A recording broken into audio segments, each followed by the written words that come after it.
That's freaking cool. Is the jerky sourced from humans? Yeah. Yeah, I thought so. Yeah, Teriyaki hot beef jerky. I like it. We're out at the Little Alien. Look at this thing. Here it is. Polarity, immortalized. This is as close as you're ever gonna get. Oh look, they've got mail. And this is where we are staying at Black Pyramid, known as the Luxor Hotel. This whole place feels a little, maybe unsafe is the right word. We've got the big Sphinx head up there. I am in the middle of nowhere. I'm on my way to Area 51. We are about an hour out of Rachel right now. And Rachel's basically the closest town to Area 51. They've got a whole bunch of alien themed stuff there. They've got an alien bar and grill called the Little Alien. We're gonna go check that out. A whole bunch of like memorabilia and cool stuff to check out along the way. So we're about an hour out of there, but I just thought this was an amazing little point to stop off and stretch my legs. This has been what it's been like for the last hour coming straight out of Vegas. And if you look all the way over there, there's just this little lone house on a hill. I don't know, I thought that was pretty cool, but this is what we're doing today. This is gonna be a little vlog going as close as we can get to Area 51. I don't wanna cross any lines. I don't wanna get shot. And then I'm staying in a giant black pyramid. An Egyptian black pyramid is my accommodation for the night. So that will be at the back end of the video. But for now, it's back in the car and on our way to Area 51.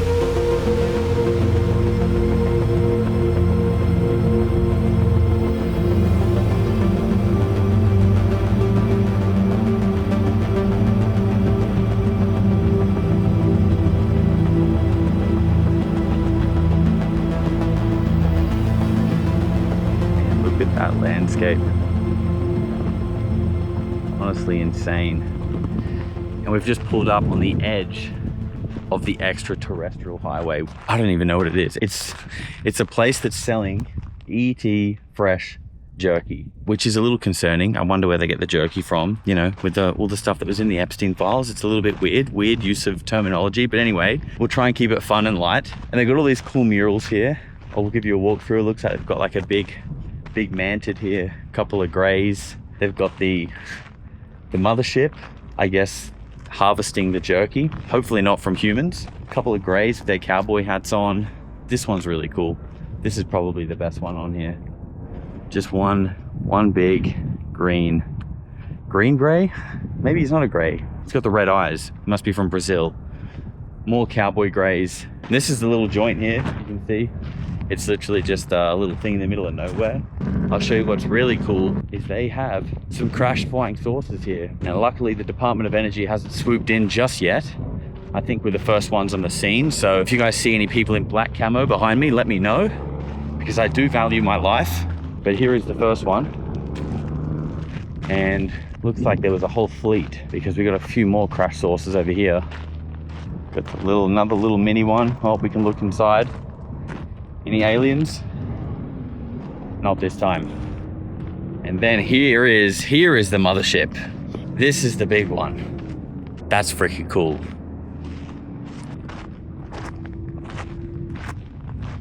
Oh, what do we got here? Oh, I gotta put some Polarity stickers on this thing. All right, let's go take a look inside this place. Oh shit. ET jerky. Is the jerky sourced from humans? Yeah. Yeah, I thought so. Yeah, don't tell him. Chewie must be missing time. He still thinks it's Christmas. Pickle in a pouch. Oh no. I will lock her up.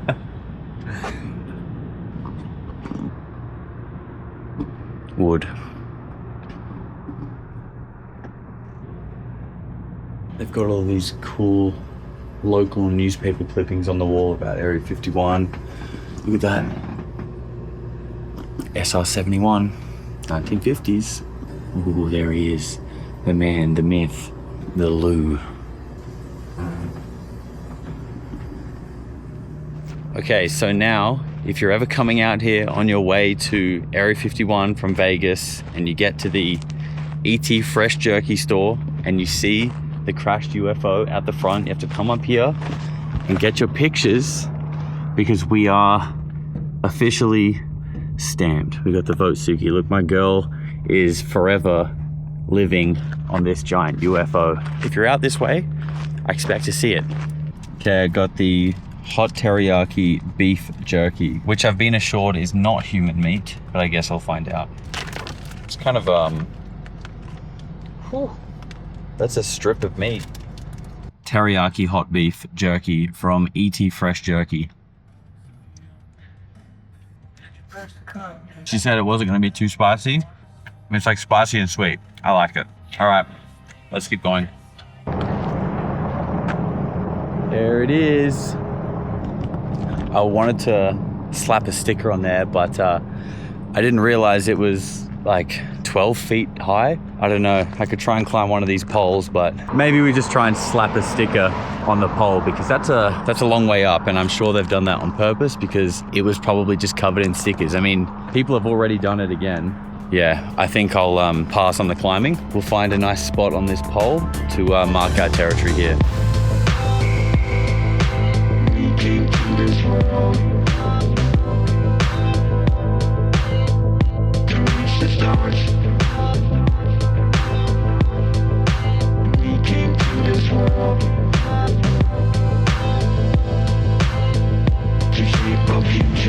We're out at the Little Alien. Look at this thing. Here it is. The Little Alien. Rachel, Nevada, the middle of goddamn nowhere.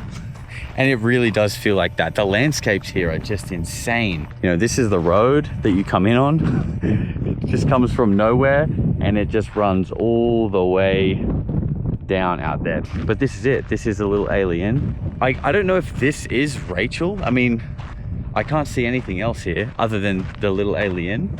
It's almost 5 p.m. It's still very hot. And I guess I'll show you guys around the Little Alien and then we'll go inside. There you go.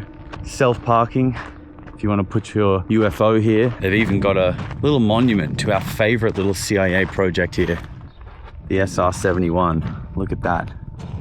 Near here in the area of the Nevada Test Range, designated Area 51, the CIA program. CIA, friend of the show, known as the Project Oxcart, flew the extraordinary A-12 aircraft from 1962 to 1968. The A-12 was the predecessor of the SR-71 Blackbird, but was a single-seat, slightly smaller aircraft. The A-12, originally designated as the A-11, was designed to fly higher and faster than any other production aircraft and function in a reconnaissance role to replace the U-2. If that plane, that 60 years later still looks like a UFO, was first flown in 1962, the SR-71 was built in the 1950s. Come on, please. Look, I can't factually prove that, but I'm going with it. I'm going with it. Okay, look, what do we have here? No audio or video recording without express permission. Okay, we'll be polite. We'll ask permission once we go inside first. Me and my homie. There it is. Welcome, Earthlings. Thank you very much. Damn. The landscape is honestly like the craziest thing to me. I'll switch this off when I go inside, and if it's okay, I'll turn it back on. Unfortunately, they didn't allow me to film inside. They've had a few issues. Actually, you can blame the movie Paul for that. They kind of explained it to me. When they filmed the movie Paul, they came out here, they came to this whole scene, they did all of their filming, and then she said they went out to New Mexico and just recreated the whole thing and kind of didn't live up to their part of the bargain with what they were going to do here. And then a couple of other issues with YouTubers and stuff like that is why they don't allow people to film unless it's by request in advance. So I messed up in not actually contacting them first, but they were really nice. She was actually very lovely. I did take some photos. There are Polarity stickers up in the Little Alien on their right-hand side fridge. So myself and Suki are now immortalized in there. But what I also learned is that where we are here, like I said, this huge stretch of road where we came in, if we look over this way, Area 51 is about 25 miles that way. I think it's about 25 miles roughly. I mean, Area 51 is a big place. And also S4, it's all in that direction, I guess, over these mountains here. Nothing out that way. And she said along this whole strip though, there is a lot of weird activity going on.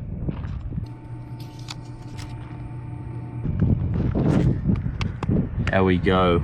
Polarity immortalized my little Suki at the Little Alien forever. So now we're gonna head to the back gate of Area 51. Apparently you gotta go down a dirt road for like 20 odd miles to get there. And then the black letterbox, which I think we actually passed on the way in. So that's what's up next, and then that's pretty much it. I mean, I don't know what you're expecting. I don't know if you think I was going to get invited in for a tour, but that's not the case. But we're going to get as close as we can. All right, we're just pulling up. There's lots of potholes on this road, and you can just see it, the back gate in the distance here.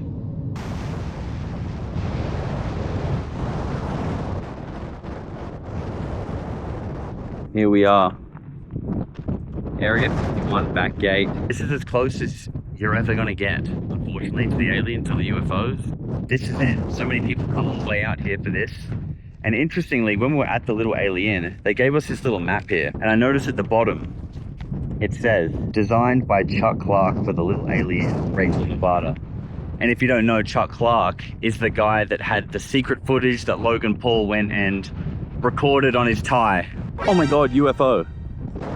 No, I'm just kidding. Could you imagine? It was interesting, in the little alien, they had all these pictures of UFO sightings on film of actual flying saucers. And like all of them from like the 50s, 60s, 70s, 80s, 90s, a little bit in the 2000s, and then it just kind of stops. I don't know, man. I think most of that's ours. It stopped because it's old tech now. I think we've maybe worked something else out, like a Tic Tac. I don't know. Not all of it, but I just have this feeling that maybe a lot of that was ours, but not ours, if you know what I mean. Maybe a breakaway civilization. I don't know. We've arrived at the black mailbox. It's actually a beautiful sunset. Being this far removed from anything, it's just nice and quiet. We came from Vegas, we're going back to Vegas, and being here, it's just like the complete opposite. It's actually really nice. But here it is, the infamous black mailbox. I read on my little map here that this thing was actually removed in 2014. I don't know if it's a replica. I mean, it probably is. Well, there we go. Oh, look, they've got mail. Amazing. They've got a moldy pretzel and some kind of pizza pocket. Okay, well, we'll make sure we get some Polarity stickers on this thing. There you go. The story behind it is that this mailbox belonged to like a rancher here, and with all of the law around Area 51, I think people just assumed that it was like the mailbox for the CIA. You know, I think that was the assumption, but it wasn't the case. It was just some innocent person who owned a whole bunch of this land. That's how conspiracies start, people. It just starts small and then it avalanches and spirals out of control. But there it is, the famous black mailbox that does not belong to Area 51. Man, I'm still just soaking in that silence. It's so nice.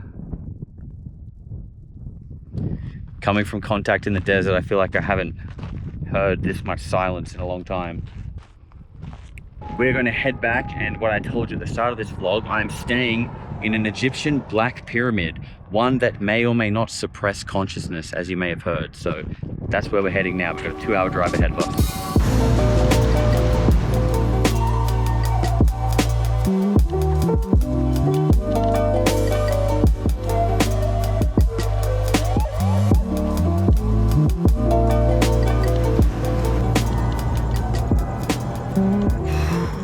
2.5 hours later, we've made it into Vegas, and if you can't already tell, you might feel like we're in Egypt.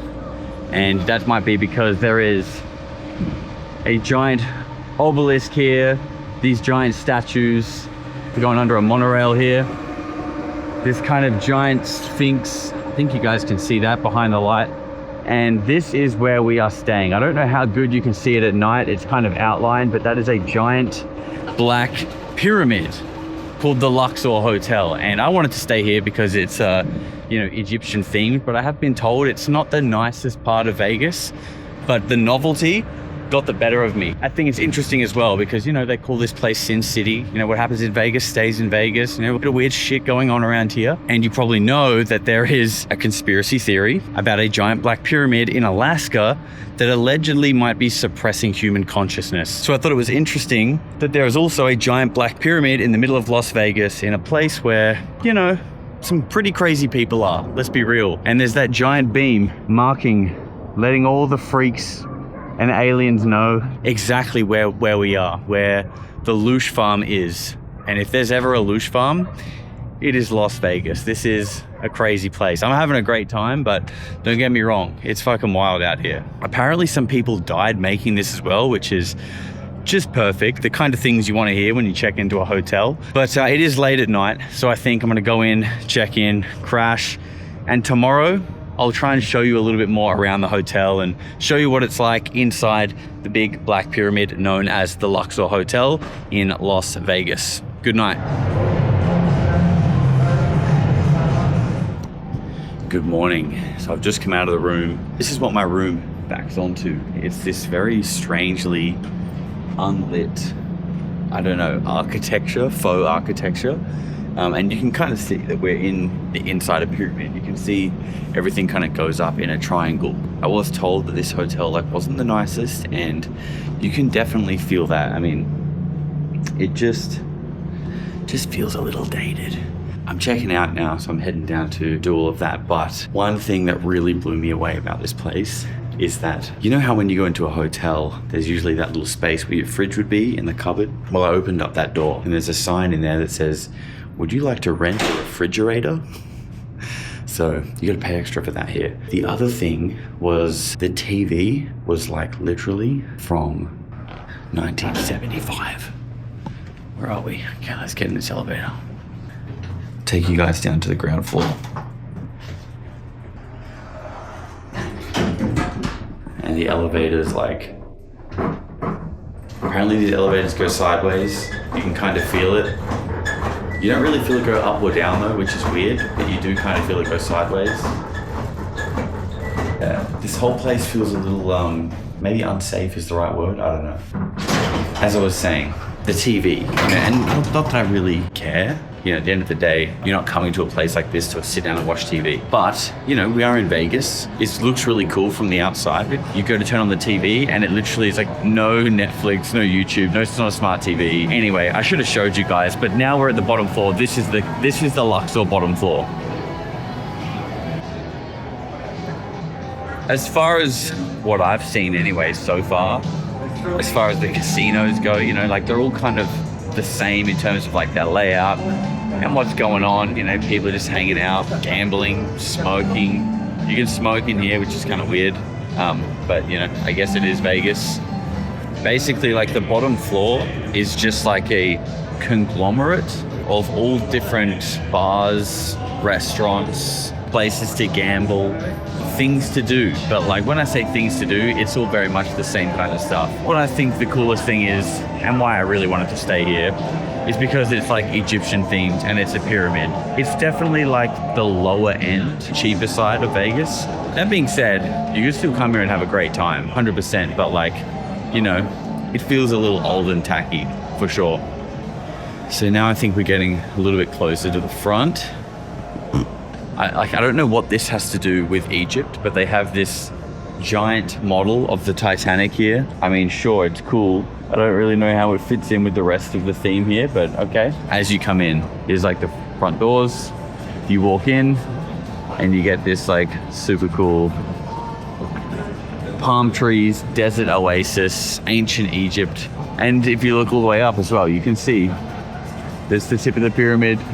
And there's little bits of light coming out. They're the rooms. So yeah, I really don't know how the elevators work here. Maybe they go diagonal. I don't know. It's unique. I'll give it that. That's the one thing this place is it's unique. Actually, one thing I did notice about this, which is really interesting, there was these AI cars dropping people off. And when I say AI cars, I'm not just talking about a Tesla being auto-driven. I'm talking about these things that don't even look like cars. They're a mobile carriage on wheels, just like a square on wheels. It's our first instance of AI. Then, as you come in here, you can see there's no one checking you in. You check yourself in, you check yourself out. And interestingly, behind those screens, you can see a white screen, which looks like where all the people used to be. Okay, so you've got robots dropping people off here. You've got robots checking people in. And when I needed a bellman to take my bags up to the room while I checked in, he was like, there's only one of us and there's a lot of people waiting, so it could take a while. So this guy's the only human left working here. doing all the bags by himself. And then as I was walking through the casino, I nearly got ran over by a robot. I don't know what it was doing, if it was cleaning the floor or going to serve someone drinks, I don't know. But what I find interesting about that is that this is like this Egyptian god themed pyramid, and it's all kind of like ran by an AI. It's like creepy and ominous. This big black pyramid totally ran by robots and some AI god. I don't know. You can kind of see the parallels that I'm picking up on there. It's a little bit creepy. It was only one night here. I wanted to come here for the experience, and I'm glad that I did. Would I recommend someone else stay here? If you're on a budget and you want to experience Vegas, for sure, nothing wrong with it. Well, other than the fact you'll need to pay extra if you want a fridge, of course, but other than that, no, absolutely not. Go for it. You'll have a great time. If you focus on the bad things, you're gonna have a shit time. If you focus on all the fun that you can have here, you'll probably have a great time. So that's my take. Hopefully you guys enjoyed this little addition to the Area 51 road trip. Ancient Egypt, strange AI gods, and the weirdness that might be happening out at Area 51 and Groom Lake. Would I recommend going out there? Yes, absolutely. Obviously you're just kind of driving through the desert, but it's beautiful and it's fun, especially the little alien. It's just cool, all the little things, the photos, the people, and the experience. All right, guys, I'm going to wrap this one up here. I wanted to come outside, just show you what this place looks like. In the daytime, you can see the big black pyramid there. We've got the big Sphinx head up there and the giant Luxor obelisk. But I think this video is probably going to go up on my main channel, but a lot of these travel vlogs have been happening on my other channel, which is Jostradamus. The link for that should be below. It should be kind of collabed together with this video. Once this is out, it's going to mean that all of my travel stuff is kind of up to date, and over on Jostradamus, there should be regular updates coming of my time here in America. So again, if you're not subscribed over there, please do. If you're not subscribed here, please do. If you enjoyed the video, give it a like. If you got an interesting little look into the world of the Luxor in Las Vegas, the faux Egyptian casino that you can come and stay at. If you don't mind renting a fridge, I think you'll have a great time here. I think it was a cool experience. I'm glad that I did it, and I hope you guys enjoyed coming along for the ride. Be good, be kind, and I'll see you in the next one. Peace.